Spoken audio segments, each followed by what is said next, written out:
Welcome to Fluent Phonics. Today we will focus on mastering the pronunciation of the word eyelid. Eyelid. Eyelid. Eyelid.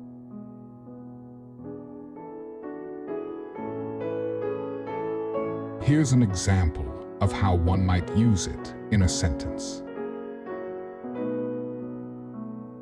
She blinked rapidly, trying to soothe her irritated eyelids.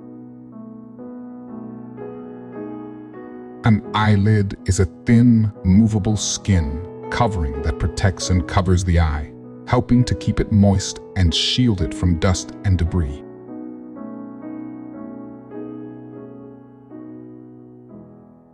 Thank you for your time.